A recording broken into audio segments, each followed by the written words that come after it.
بسم الله الرحمن الرحیم. نن په بلوچستان کې د عالمي ایوارډ وړونکي خدایي خدمتګار ښاغلي جمال خان ترکی د خوا څخه د 1500 افغان کډوالو ماشومانو دپاره د ګرمو شړیو مرسته راسره وسوله چې دا د رسنیو په وړاندې باندې زه دا خپلو افغان کډوالو ماشومانو هغو بېوزلو ماشومانو ته تقسیموو او خوشبختانه یوه لویه خبره هغه دا باید پکښې وکړم چې دا موږ د زده کوونکو د ښوونځیو زده کوونکو ته ورکړلې.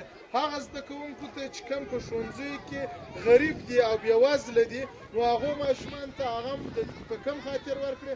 هغه هم په دې خاطر ورکړلې چې د زده کوونکو د غیر حاضرۍ مخنیوی وکړي او دوی شاکه کارونه کوي.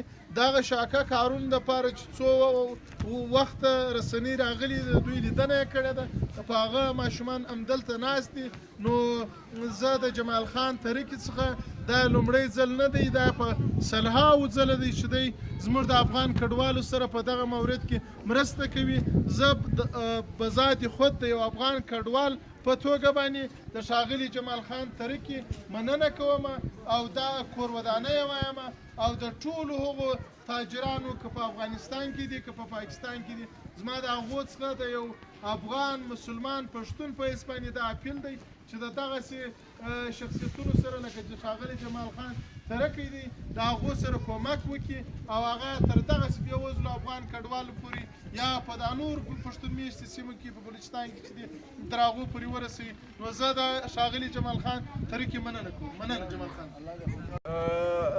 نو زه د ظاهر پښتون چې تر ما ډېر کار کوي و دغه پښتنو ته دغه بېوزلو افغانانو ته خاص کر د تعلیم په برخه کې د ایجوکیشن په برخه کې ډېر کار کوي.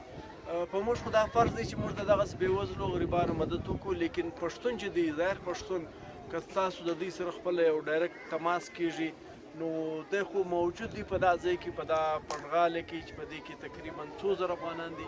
دلته تقریبا 15000 افغان کډوال دي. که تاسو د دوی سره یو رابطه کېږي تاسو برای راست رابطه ورسره وکړئ او زما چې څه وس کېږي خامخا و دغه ماشومان دا زما بچیان دي، دا زما پښتانه بچیان دي او زما ورونه دي، دا ټول زما چې هر څونه وخت کېږي هر څونه کوشش کېږي زه به انشاءالله دوی ته دا کار کوم. ستاسو مننه. مننه. تشکر. مننه.